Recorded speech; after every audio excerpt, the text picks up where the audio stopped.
I recently had the opportunity to visit the folks over at Limagrain in Clermont-Ferrand, France. And I can tell you, it's the biggest company that I knew very little about. I thought corn breeding, but there's so much more than that. This is an organization that takes breeding to the core of its being. They're wheat breeders, they're corn breeders, and they are proud of it. This is a group that takes vertical integration to a whole new level in Europe. Their global partnerships are based on integrity and plant breeding first. Their commitment to it comes across loud and clear in the people that I had a chance to sit down with. It comes across in the facilities that we toured, everything from the labs for the actual plant breeding, the farmers that are actually growing the crops, the mills that are creating the flowers, the bakeries that are creating the final products for the consumer. This is a company that if you don't know Limagrain, you will soon, because they are a special group that I can see being able to accomplish a lot in the coming years. So I had a chance to sit down with the CEO. I had a chance to visit and tour some of their facilities. I had a chance to talk to some of their key people, and I want to share that with you. Enjoy. Danielle, thanks for sitting down with me today. I appreciate your time. Thank you very much. Danielle, we're here at Limagrain facility in France, and your team has been a fantastic host all week. I appreciate that very much. Thank you.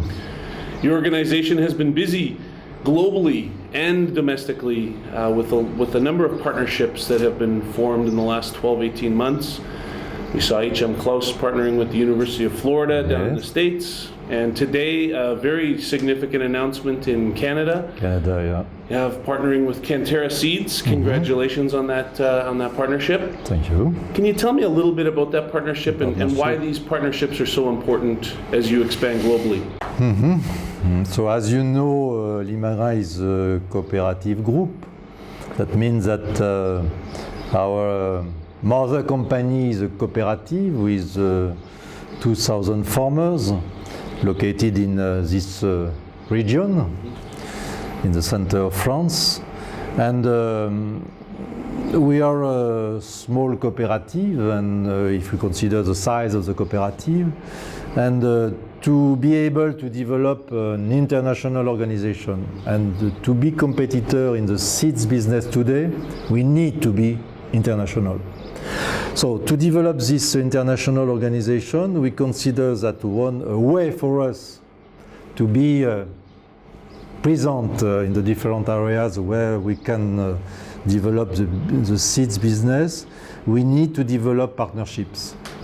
We need to develop partnerships in research, and it's what we have done, for example, with H.M. Klaus with the University of Florida or in Davis.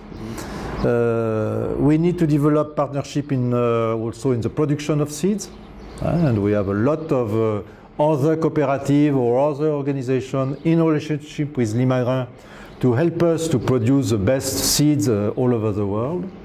And we need also to have partnerships in the marketing and commercial area to be able to, I would say, to better understand the needs of our different customers, because we need sometimes people involved in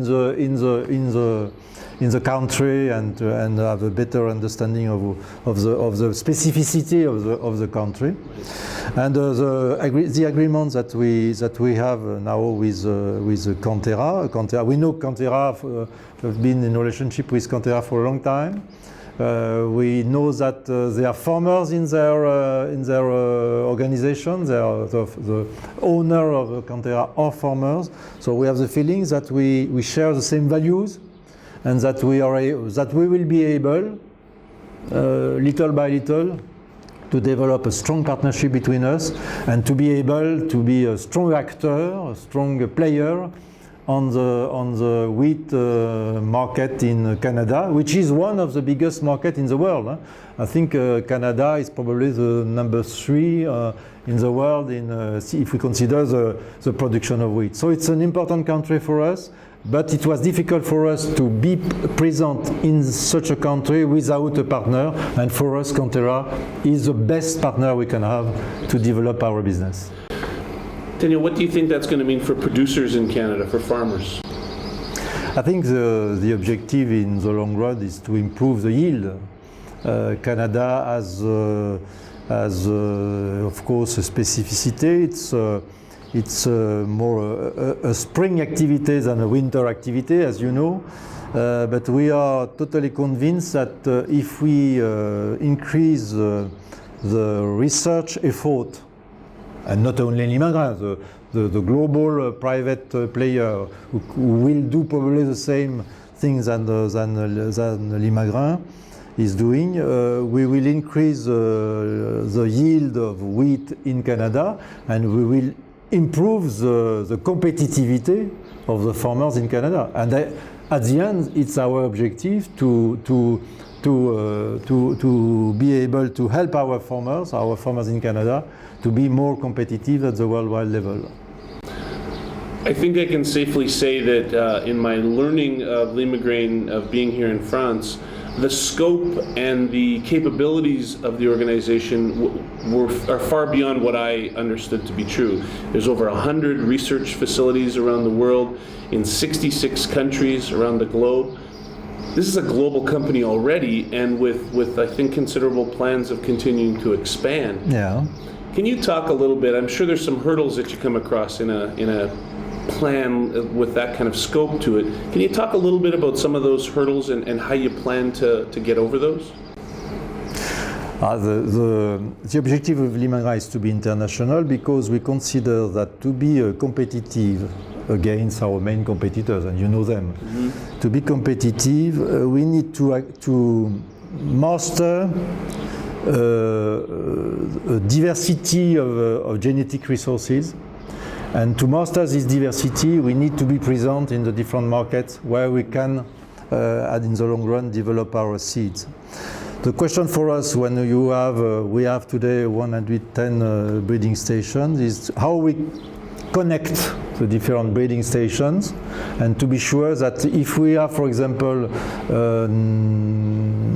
good line with, let's say, disease resistance, which can be used in another country, how we connect the two breeders, and how we give the information, how we transfer the information between them, to be sure that they know that in some location in the world we have the answer of their question. That's one of the main challenges. And of course we have 66 nationalities, as you mentioned. So it's also a question of multicultural challenge that we have. That means how we are sure that there is a good understanding between our different people, with different culture, with different experiences, with different history. So that's probably one of the biggest challenge, but also more exciting challenge that we have.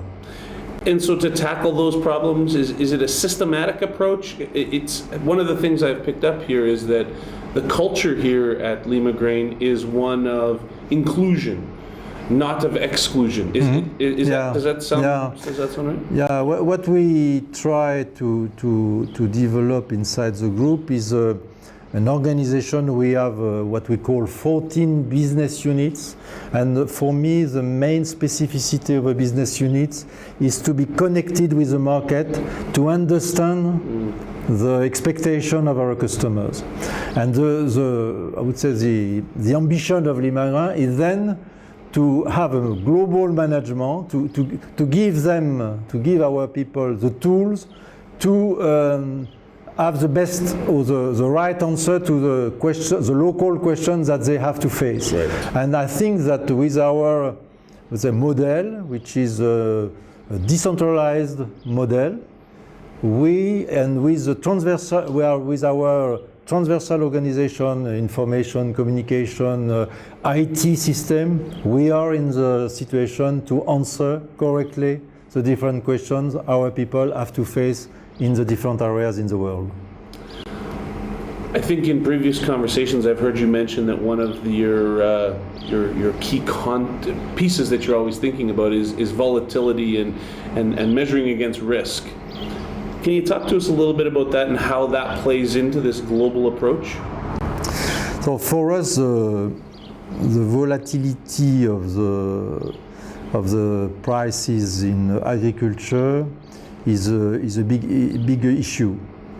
When the prices are very low, we know that a lot of farmers cannot earn money because the cost of goods is higher than the price on the market. And sometimes it's the reverse, the prices are very high and the end consumer cannot buy the product because it's too expensive. It's what we have known in 2008 in some countries, in Africa, for example. So the question is how we can manage a system with a certain regulation. We are in favor of the market. It's not a question of administration of the prices. It's a question how we can find a system which limits the volatility, the extreme volatility that we have today. That means how we can manage a system with a minimum price when we have a relatively good production at the worldwide level, and how we can limit the prices for the end consumer when the stocks are very low at the worldwide level. That's the question that we have to face. There is some, for example, in the US, the Farm Bill system is a way to compensate the farmers when the prices are too low. They know, the farmers in the US know that with a bad price, bad agricultural price, they will receive a minimum income due to the policies that they have developed inside their countries. Europe has to find a way because the policy today in Europe is not good. We have no system to correct the extreme volatility of the prices. And is that the function then of what the co-op, the Limagrain co-op, can offer domestically, is to be able to moderate those fluctuations?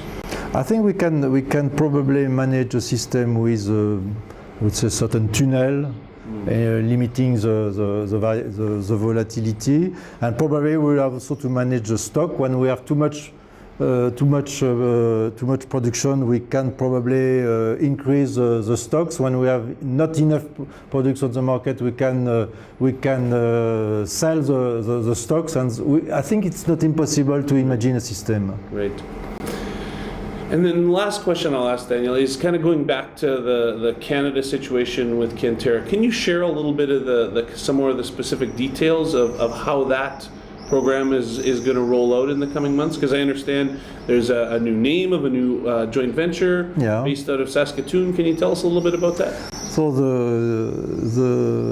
the agreement is to have a research JV between Limagrain and Cantera.